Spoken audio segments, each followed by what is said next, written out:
అంటే ఒకప్పుడు వర్షాల మీదనే ఆధారపడి పంటలు పండించే కాలంలో కరువు కాటకాలు ఎక్కువగా ఉండి, ఇప్పుడు నదులు అన్ని ప్రాంతాలకు పంటల కోసం నీళ్లు అందించే విధంగా కావలసినన్ని మార్గాలు ఏర్పాటు చేశారు.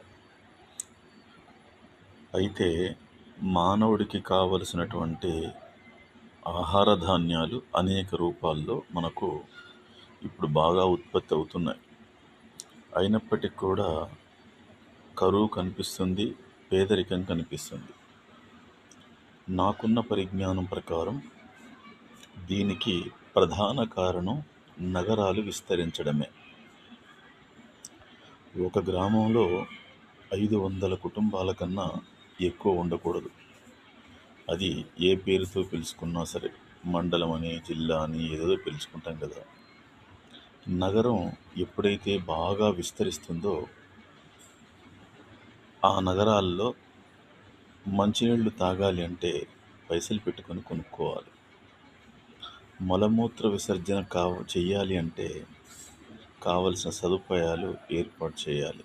ఇంకా ఇలా చెప్పుకుంటూ పోతే అనేక రకాలుగా ఉంటుంది. ఎక్కడికి వెళ్ళాలన్నా వాహన వినియోగం చేయాలి. మంచినీళ్ళు గ్రామాల్లో తోడుబావిలో తోడుకుంటాం మనం. ₹1 ఖర్చు లేదు. శారీరకంగా 10 నిమిషాలు శ్రమ ఉంటుంది. మలమూత్ర విసర్జన కోసం ఏదో కాస్త విశాలమైన ప్రదేశానికి వెళ్ళి అదేందో పూర్తి చేసుకొని వస్తాం. అటు మంచినీళ్ళకు డబ్బులు అవసరం లేదు. దానికోసం కూడా పైపు లైన్లని, ఆ లైన్ అని, ఈ లైన్ అని పైసలు ఖర్చు పెట్టాల్సిన అవసరం లేదు.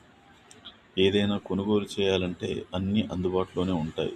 దానికోసం ఆటోనో, బస్సో, బండో తీసుకెళ్లాల్సిన అవసరం లేదు. అలాంటప్పుడు ఏమవుతుందంటే వచ్చిన ఆదాయం సరిపోతుంది.